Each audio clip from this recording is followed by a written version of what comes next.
हमारा अगला सेगमेंट है और करें पोस्ट। इसमें हम आपकी पोस्ट आपको दिखाएंगे और आपसे जानना चाहेंगे और करें पोस्ट कि क्या हो रहा था और क्या इसका बैकग्राउंड है। तो जी दिखाइए क्या है। अरे वाह, अब आपकी तस्वीर है और आप लिखती हैं, on the streets of New York never thought I will fall for this city but I did instant love at first sight. या आई डिड। और ये 2017 की तस्वीर है आपकी। जी हाँ, बिल्कुल तो ये आपको क्यों ऐसा लगा था कि आप ऐसा फील नहीं करेंगी? मुझे लगता था वो वाइब नहीं मिलेगी, बट आई लव्ड द। तो ये क्या हुआ ऐसा, न्यूयॉर्क ने ऐसा क्या कर दिखाया? मेरे लिए जो बहुत इम्पोर्टेंट चीज़ है किसी भी शहर मुल्क में जाके, वो विजुअल है। ओके। और फिर वहाँ का सिस्टम है। I fall for systems. Okay, ठीक है। तो इसलिए आपने कहा कि लव एट फर्स्ट साइट हो गया साथ में। ठीक है जी। अरे वाह, I love this one, what an idea. ये तो नहीं दिखानी चाहिए थी आपको, आजकल तो नहीं ना। देखिए आपने 2017 में की थी और आज ये रेलेवेंट हो गई। ये तो ज्यादती है। तो ये आप जो उसके दफ्तर में बैठ के फैसले कर रही हैं। हाँ, और कि अब मुझे बुला ले इस वाले फैसले के लिए जो आजकल उनको समझ नहीं आ रहा कि क्या करना है। अब ये देखें कि जिन्होंने ये आइडिया सोचा था, एक कुर्सी खाली छोड़ के, उनका वैक्स म्यूजियम है। हाँ, वैक्स म्यूजियम है। तो कितने कुछ चालाक लोग थे। चालाक लोग थे। यहाँ पे उनके बाल भी अच्छे थे, लंबे भी थे। For the Paseana fans out there, so blessed to be an inspiration for so many of you through such a meaningful and trend-setting series. ये वैसे अब हमें इतने देखते हैं फीमेल पुलिस ऑफिसर्स हैं, और ये आपका drama was I think early 2000s, something like that. उस जमाने में। So ये चीज की तब हम देखते हैं। आप ये देखें कि प्रोफेशनल औरत, और फिर वो कहानी भी पूरी उसके प्रोफेशन से रिलेटेड है, उसकी वर्किंग स्पेस में है, घर का कोई जिक्र नहीं था। इसमें किसी को नहीं पता कि मेरे घर में 2 बच्चे थे या नहीं थे या मेरी शादी थी। wasn't the part of story। ये कितनी इंटेलिजेंट बात थी, उससे पहले हुई ना उसके बाद हुई। बिल्कुल। एक प्रोफेशनल औरत, अभी भी हम डॉक्टर तो दिखाएंगे, मगर वो कहानी जो है वो बता रही है सास कैसी है और ससुर कैसा है, और घर में क्या पॉलिटिक्स चल रही है। औरत के प्रोफेशन का नाम तो हम ज़रूर लेंगे, मगर हम ये नहीं बता रहे कि प्रोफेशनल औरत होती क्या है। अगर मैं आपको मजे की बात बताऊं, it is not just to do with Khatoon का प्रोफेशन, तो अभी बिल्कुल है, मर्दों के प्रोफेशन में भी ट्रू। आपको कभी ये नहीं पता चलेगा, आप ड्रामे देखते हैं सारे, आपको पता नहीं चलेगा कि मर्द जो काम करता है उस काम के अंदर प्रेशर क्या है। प्रेशर क्या, वो पता ही नहीं है कि काम क्या कर रहा है। फाइल साइन करा ले। ऑफिस जा रहा है, ऑफिस जाने का मकसद सिर्फ ये है कि बीवी ने कोट पहनाना है, इसलिए वो कोट पहनाते हुए उसको दिखा दिया। अब वो एक ऑफिस में जाके बैठ गया है, वो किस चीज का ऑफिस है, वहाँ क्या हो रहा है, कौन सी फाइल है जिसपे वो हर कोई साइन कर रहा है। और एक वो दोस्त आता है जो एक कोलीग होता है, वो आके फिर उससे डिस्कस करता है कि मेरे घर में ये मसला था, आज बहुत परेशान लग रहे हो। और वो ऑफिस में भी सिर्फ ये सोचा, ये वाली लड़की जो है ये मुझे बहुत अच्छी लग रही है। मतलब ऑफिस जाने का मकसद उस लड़की से मिलना है। मतलब उसके अलावा काम का कोई डेडलाइन, कोई किस चीज की डेडलाइन थी जिसको मीट करना था, कौन सा कॉन्ट्रैक्ट था जो नहीं उसने सही तरह से किया। जब मैंने रुसवाई किया था, so we showed a pilot. निकाल ने जो कैरेक्टर किया था वो पायलट थे। I said get me a uniform, not that I could take him to the airport and वहाँ मैं उसकी प्रोफेशनल लाइफ दिखाती, बट हमने उसको एयरपोर्ट से आते जाते, काम पे आते जाते, कैप पहने हुए, रोमांस करते हुए भी, सो थोड़ा बहुत जितना मार्जिन मिला as a director and actors हमें, बट प्रोफेशंस का जिक्र ही नहीं है। अच्छा, उसकी एक बहुत बड़ी वजह जो कि मेरे शायद बिरादरी वाले मुझे पसंद नहीं करेंगे बात कहने पे, मगर खैर है, ये है कि नॉलेज ही नहीं है लिखते हुए। मैं अगर आज एक बेबी लिखना शुरू कर दूं किसी इंजीनियर के बारे में कि इंजीनियर ऑन साइट एक कंस्ट्रक्शन साइट पे है, तो मुझे नॉलेज नहीं होगा, मैं नहीं हूँ। मगर एज अ राइटर फिर मुझे जो करना क्या है, मुझे रिसर्च करनी है। और फिर रिसर्च करके उस रिसर्च के अंदर से मुझे 10 चीज़ें मिलेंगी, उन 10 में से सिर्फ 2 मेरे काम की होंगी, वरना बाकी 8 बोरिंग होंगी फॉर जनरल ऑडियंस। तो वो 2 को मैं इस्तेमाल करूंगा। बिल्कुल। मगर उन 10 से तो मुझे गुजरना पड़ेगा ना जानने के लिए, तो वो मैं नहीं करना चाहता।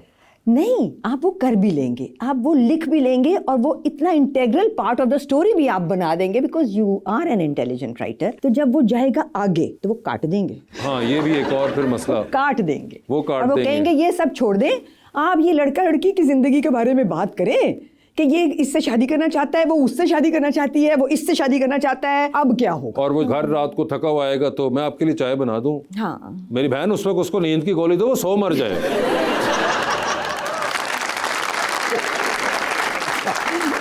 जी आगे दिखाइए। ओहो, ये 3 पागल लोग हैं।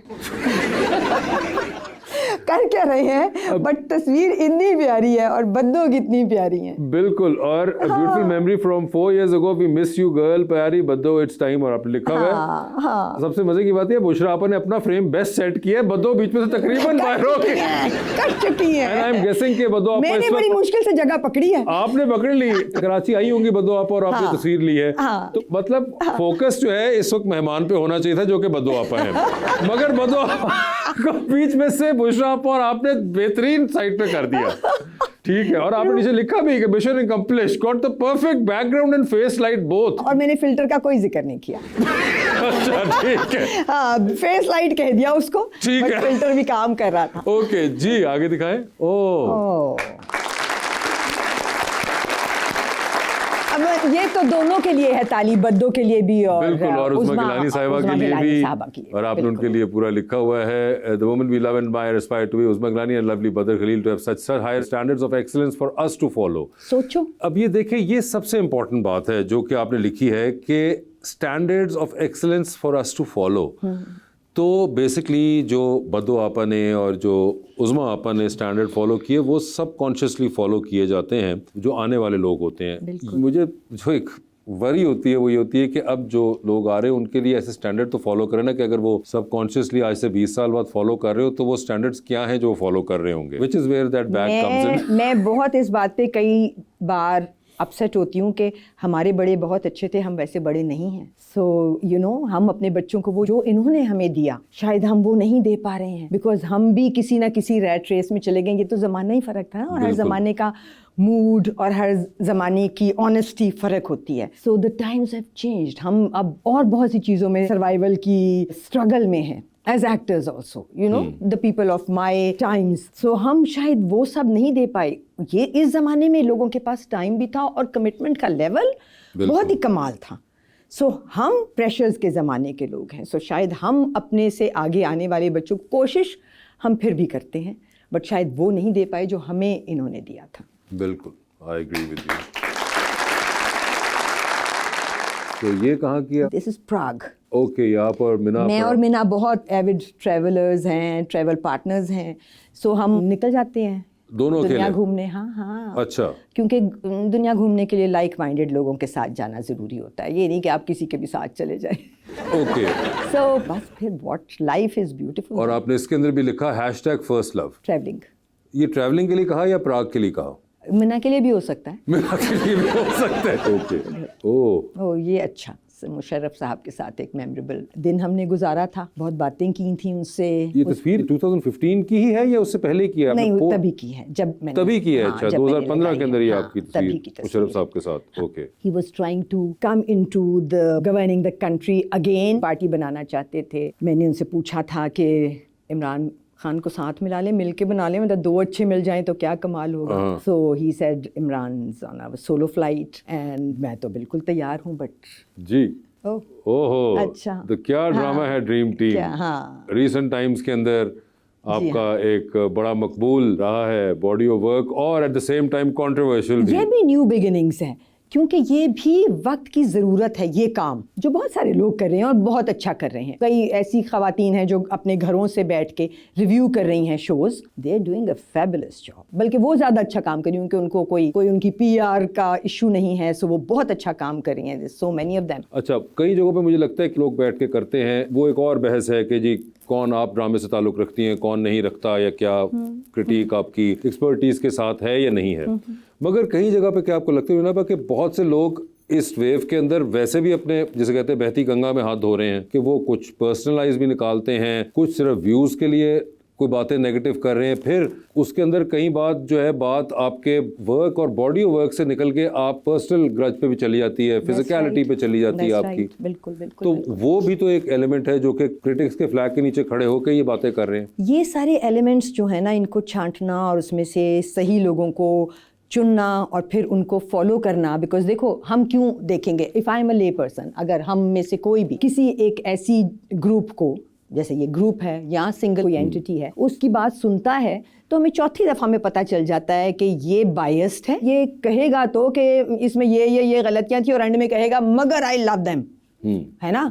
तो वहीं से वो सारा जो क्रिटिक उसने ऑनेस्टली किया होता है उस I love you and you are the best पे ख़त्म हो जाता है। ठीक है। ठीक है, तो ऑनेस्टी जज करने के लिए हम सबको अपनी विजिलेंस बढ़ानी पड़ेगी। हम उनको फॉलोइंग देंगे या नहीं देंगे हमारे हाथ में है। मगर क्या आप समझती हैं कि लोग इतना टाइम लगाते हैं इस चीज़ के ऊपर कि वो इनकी इतना following- एनालाइज करें? देखें, दुनिया में अगर हमें कहीं पहुंचना है तो हमें अपनी अपनी जगह पे अपनी अपनी विजिलेंस, अपनी अपनी क्रिटिक को, अपने अपने द राइट टू क्वेश्चन को, the right to get back after, चाहे सड़क पे पेवमेंट की बात हो, चाहे ड्रामे का सही या गलत क्रिटिसिज्म हो, हमें अपना किरदार अदा करना ही है। जिस दिन हम ये करने लगेंगे ना, वो जो दुनिया में बहुत यहाँ की कौमें हैं ना, हम उनके पास जाना शुरू हो जाएंगे। ठीक है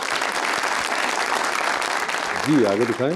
ओह, फन नाइट। ये देखें ना कौन लोग हैं, मारिया जान का टुकड़ा और सरमद। और ये नेशनल आइकॉन अवार्ड्स 2018 में मुझे याद है ये जी हाँ। इस्लामाबाद में पाक चाइना फ्रेंडशिप सेंटर में हुआ था और ये मरियम औरंगजेब साहिबा ने उस वक्त True. करवाया था। जी हाँ, बिल्कुल। ये उस वक्त का है। बिल्कुल, ये बहुत कमाल है मरियम औरंगजेब का कि वो बहुत सॉफ्ट कॉर्नर रखती हैं for our field and vision रखती हैं और वो चाहती हैं कि आगे बढ़ाएं हमारे काम को, जो कि हमें गवर्नमेंट से हमेशा शिकायत रहती है कि हमें पैटर्नेज नहीं मिलता, but she has some. Not just a soft corner, she believes in showing and executing and doing something for the soft Absolutely. corner.